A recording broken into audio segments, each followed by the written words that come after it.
और वह पूतना एकदम सहजता से नंद भवन में पहुंच गई और वहां पहुंच करके उसने बाल कृष्ण लाल की पलना की तरफ वो गई, लेकिन वहां बाल कृष्ण लाल ने वह पूतना पर दृष्टिपात नहीं किया। भगवान ने अपने नेत्रों को बंद कर लिया। विबुध्यताम बालक मारिकाग्रहम चराचरात्मा सनिमीलिते क्षण अनंतमारोपयतं कमंतकम यथोरगं सुप्तम बुद्धिरज्जुदी।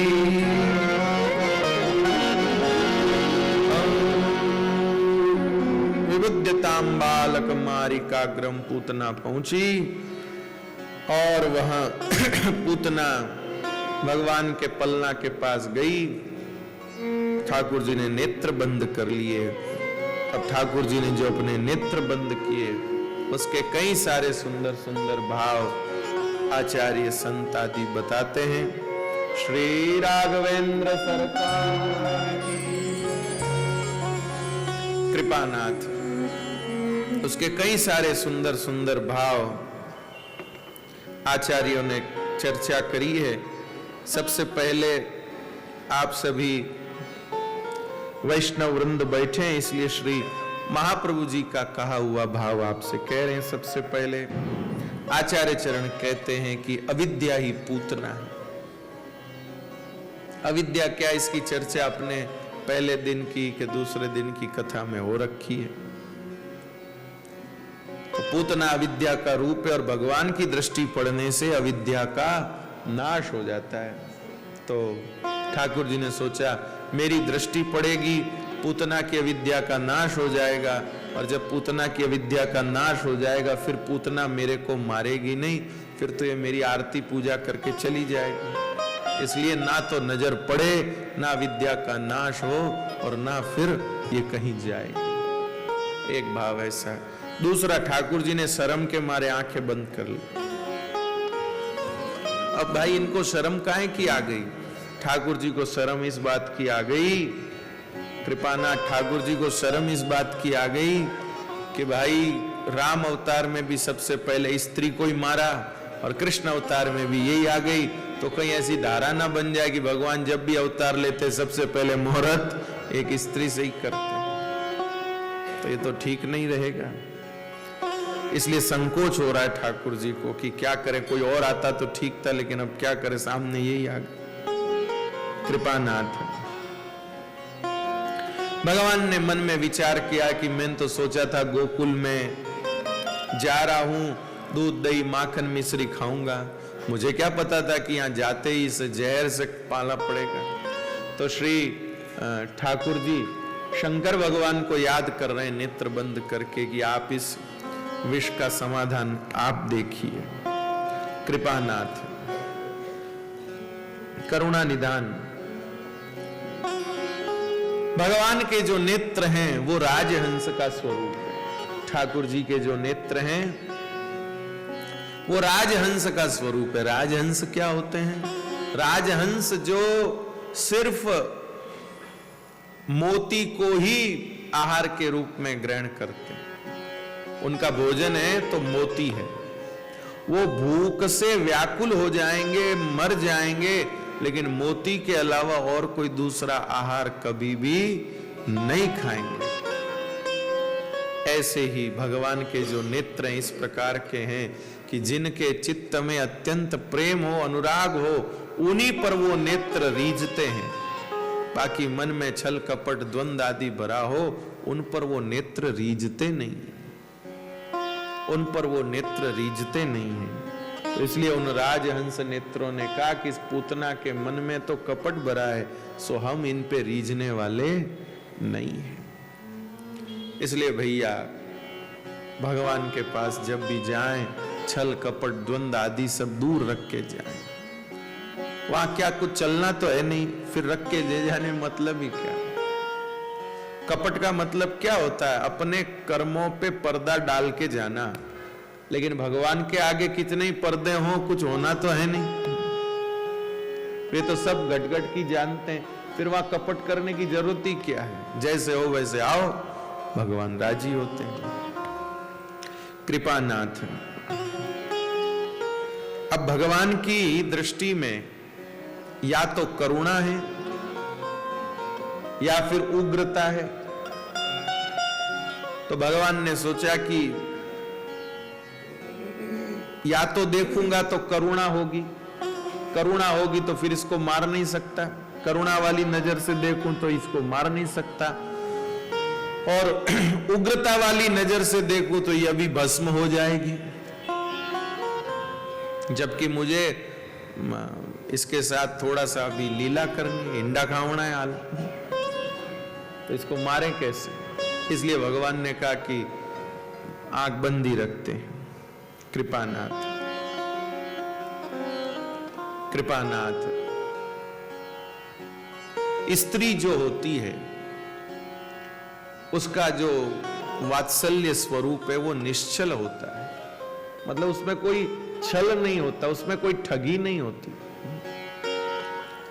मेरे भाई बहन, भोग का जो भाव है उसमें ठगी हो सकती है, धोखा हो सकता है, लेकिन वात्सल्य का जो भाव है उसमें धोखा नहीं हो सकता है। और ये पूतना क्या करने आई? वात्सल्य का भाव दिखाकर धोखा करने के लिए आई है। भगवान बोले ये कलंक लगाएगी वात्सल्य भाव के ऊपर, ऐसी कलंक लगाने वाली स्त्री का मुंह हम नहीं देखे। वात्सल्य का नाम लेकर के और ये कटुता देने आई है।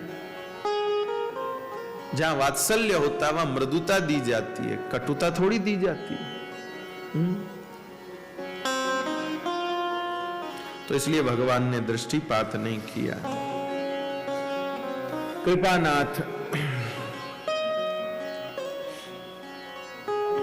करुणा निधान। भगवान अनेक प्रकार के चिंतन मन में करते, अनेक प्रकार के सब भाव हैं, अधिक क्या कहा जाए, खूब सारे भाव हैं। पूतना ने भगवान को गोद में ले लिया और गोद में लेकर ठाकुर जी को दुग्ध पान कराने लगी। ठाकुर जी दुग्ध पान के साथ साथ पूतना के प्राणों को पीने लगे। जब पूतना के प्राणों को पीने लगे तो पूतना घबराई और मुंच मुंच, छोड़ दे ऐसे वो बोलने लगी। भगवान कहते भाई छोड़ने का तो हमारा स्वभाव नहीं। पूतना पूतना पूतना ऐसे बोलने लगी। बेटा नहीं, बेटा नहीं, बेटा नहीं। ठाकुर जी बोले इसकी भी चिंता मत कर तू, अब मैंने दूध पी लिया तेरा, मैं बेटा हो गया तेरा। कृपानाथ। पूतना घबराने लगी, चिल्लाने लगी, तो गोपियों का ध्यान गया कि ये तो देवी थी, देवी चिल्ला कैसे रही है, कहीं देवी अंग में तो नहीं आ गई इसके। लेकिन देखा कहां अंग में आई, ये तो भूतनी पिशाचनी लग रही है। और गोपियां बोली अरे हमारे लाला को क्या कर रही है, और जैसी गोपियां दौड़ी के पूतना वहां से भागी, बाल कृष्ण लाल को छाती से चिपकाए। गोपियां पीछे दौड़ी। अब गोपियां इतनी रिष्टपुष्ट हैं, पूछिए मत, शरीर से भी रिष्टपुष्ट हैं और स्फूर्ति वाली भी हैं। शरीर भारी है तो इसका मतलब ये नहीं कि कामकाज में कच्ची है, कामकाज में कोई नहीं, भाग भाग के सब काम करती, दौड़ दौड़ के सब काम करती। स्फूर्ति, शरीर का मोटा पतला होना मायने नहीं रखता, आपकी स्फूर्ति शरीर में बनी रहनी चाहिए, ऊर्जा शरीर में रहनी चाहिए। कहीं दुबले पतले होते फिर भी कुछ नहीं करते, बताओ आप। अरे मैं तो थाकोड़ो हूं, मैं तो थाकोड़ो हूं। और जो मोटा है वो कहता भाई मैं तो भारी शरीर, हाँ भारी शरीर। तो ध्यान दीजिए ये सब मन की कमजोरी के पॉइंट हैं। थाकोड़ो हूं, मातो हूं, ये सब महत्वपूर्ण नहीं। मन में ऊर्जा होनी चाहिए, आदमी के भीतर ऊर्जा होनी चाहिए, उत्साह होना चाहिए, फिर शरीर कहीं आड़े नहीं आता है, सब काम होते हैं। तो गोपियां पीछे दौड़ी, पूतना घबराई कि ये तो किसी ने पकड़ लिया तो सब मिलजुल के मेरे को यहीं पर पहुंचा देंगी। तो पूतना हवा में उड़ने लगी। अब जब पूतना हवा में उड़ने लगी, तब भैया गोपियों को चिंता हुई कि ये पूतना हवा में उड़ रही है तो कहीं हमारे लाला का कुछ विशेष अनिष्ट न कर दे, अपने इसका पीछा मत छोड़ो। तो वो हवा में उड़ रही है तो भी गोपियां पीछे पीछे जा रही हैं और अपना आंचल फैला करके और अपने मुख को ऊपर रख के ऐसे जा रही है। ऐसे क्यों जा रही है? क्योंकि गोपियां सोचती गिर जाए लाला तो झट उधर ले लें। श्री राधा बाबा आज्ञा करते हैं कि गोपियां ऐसे जा रही हैं पर एक भी गोपी गिरी नहीं तो कोई मुंह ऊंचा करके ऐसे, आप यहां से सामने रास्ता है कभी जाके देखो, यूं करके रास्ते में ही चक्कर खा जाएंगे। कृपानाथ, पर कोई गोपी के ठोकर नहीं लगी, कोई गोपी गिरी नहीं। श्री राधा बाबा कहते हैं, एक बहुत अच्छे संत हुए हैं श्री राधा बाबा, उनका यह भाव है कि भाई सारी गोपियां भगवान के चिंतन में लगी हुई, ठाकुर जी न गिर जाएं, ठाकुर जी न गिर जाएं, ठाकुर जी न गिर जाएं। तो जो प्राणी भगवान के चिंतन में लगा रहता है वह कभी भी ठोकर नहीं खाता है। जो भगवान के चिंतन में लगा रहता है वो कभी ठोकर नहीं खाता है। और जो भगवान को छोड़ करके और जगत के विचार करता है वो कभी भी महाराज गिर जाते हैं। इसलिए भगवान के चिंतन में रहिए तो भैया कभी पतन नहीं होगा, जगत के गर्त में नहीं गिरेंगे, गड्ढे में नहीं गिरेंगे। ठाकुर जी का चिंतन करिए, भगवान को याद करते रहिए, कभी पतन नहीं होगा मेरे भाई।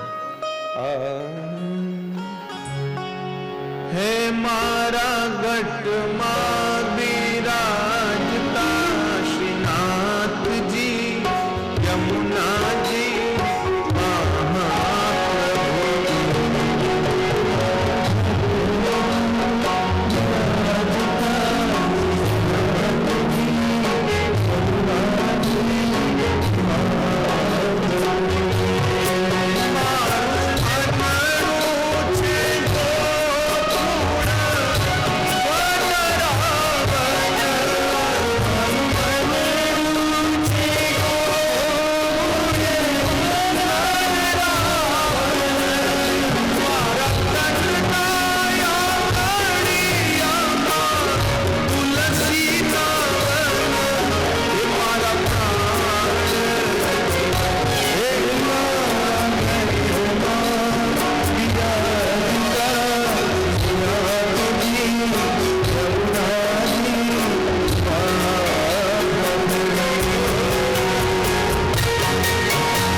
बना रहेगा तो कभी भी पतन नहीं होगा,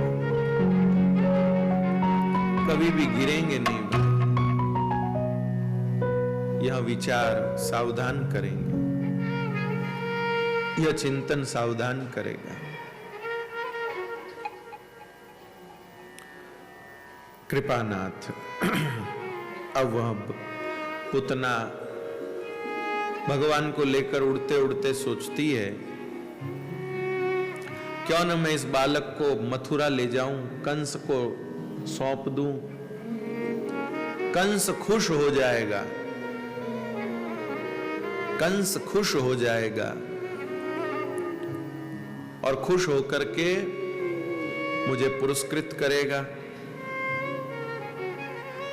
अब ठाकुर जी ने कहा पुरस्कृत तो हम ही कर देंगे, लेकिन यह ध्यान देने की बात है कि ठाकुर जी पूतना के पास हैं, बताओ, एकदम छाती से लगे हुए हैं, फिर भी जगत को खुश करने की सोच रही है। इसी को कहते हैं काटा कर्म। भगवान छाती से लगे हैं, फिर भी कंस कैसे खुश हो ये सोच रहे हैं। चाहती तो उस समय वृत्तासुर की तरह भगवत भाव नहीं बना सकती थी, बताओ। राक्षस तो वो भी थे, राक्षस तो वो भी थे, वृत्तासुर जी भी, लेकिन उन्होंने कैसे अपना भाव बनाया, कल आप लोगों ने सुना ही वृत्त चतुश्लोकी।